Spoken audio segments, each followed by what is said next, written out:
Today I'm doing something a little bit different. Ghost of Yotei just released, and while I haven't been able to dive in yet and go hands-on, I've been combing through early reviews and impressions to bring you what critics are saying so both you and I can decide if it's a day one buy or yet another addition on my never-ending backlog. Welcome to Ratings Rundown.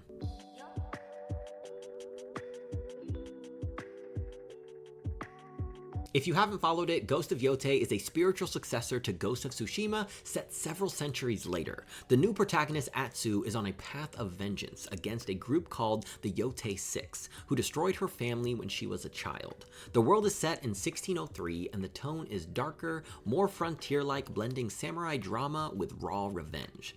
The developers say their goal wasn't just to make a longer game than Tsushima, but to expand the sense of scale, polish, and visual ambition. Right out the gate, reviews mention that the game leans hard into its vengeance premise. One early write-up describes starting with a hit list on the Yotei 6 and physically writing their names via the controller to set the tone. Of course, PlayStation Studios games are the only ones that ever utilize the touchpad. Critics say while the revenge story is familiar, it's executed with enough focus and emotional stakes to carry you along.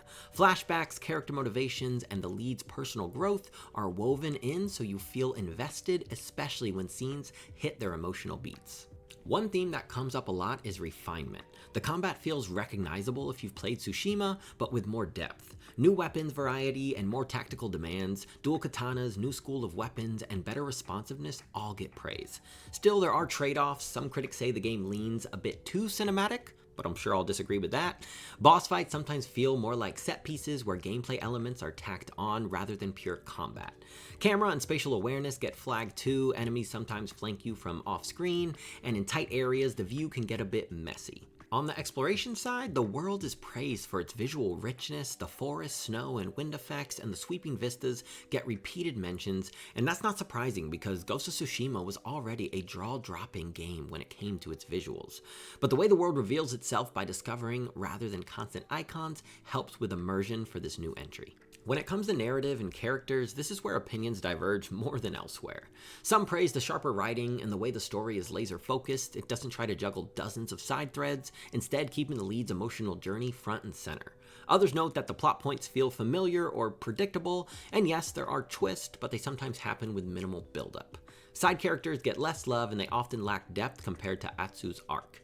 In interviews and developer commentary, there's emphasis on integrating cultural elements to give the narrative world a distinct flavor. On the technical front, reviews are generally impressed by how the game looks on PlayStation 5. Visual fidelity, environmental details, weather effects, and lighting all get repeated praise. Some note that the performance is mostly stable, though in very intense sequences with many effects, small dips are reported. The camera is still a reoccurring complaint, especially when things get fast or cramped.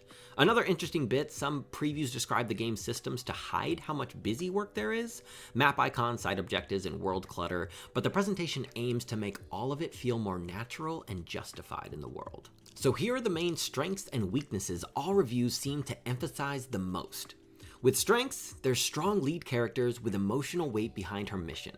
Polished presentation and ambitious visuals. Combat feels familiar, but deeper with weapon variety and tactical demands. Exploration feels meaningful rather than just activity filler. Now for the weaknesses, some narrative beats feel predictable or too safe.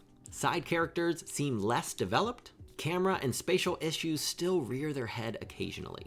And cinematic set pieces sometimes overpower gameplay flow. Many critics note that while Ghost of Yotei shares DNA with Ghost of Tsushima, it doesn't lean on nostalgia too heavily. It tries to carve its own identity. The comparisons tend to serve as reference, not overshadowing the narrative or mechanical tweaks. Some critics further compare it to cinematic adventure games, saying the balance between spectacle and interactivity is still shifting.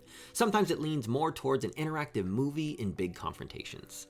Again, I haven't played it, so this is all filtered through what reviewers are saying, but if I had to guess, Ghost of Yotei looks like the kind of game I'd want to sink myself into. The lead's emotional journey, the beautiful world, and ambitious combat systems all check off the boxes that excite me. The criticisms of the camera, side characters, predictability are ones that I'll have to watch for once I actually go hands-on.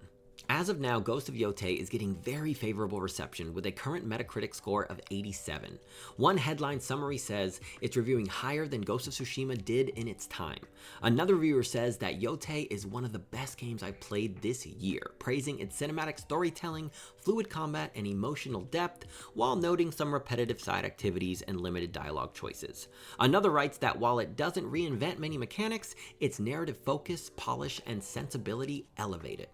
So the big picture, critics are largely sold on the art, the lead, and the ambition, even if they flag some familiar patterns and technical quirks. That's what the early reviews are saying about Ghost of Yotei. Thank you so much for joining me for my very first ratings rundown, and if you like what you saw here, hit that like button, and I know you aren't subscribed yet, so you should probably do that too. Let me know down below if you plan on playing day one, or if you're gonna wait to see more reviews. Personally, this is looking like a day one buy for me. But now it's that time for you to get back to gaming, and for me to get back to being a dad. And yes, I know I'm still a dad while filming, but I mean get back to doing like dad things. You get what I'm saying. Peace.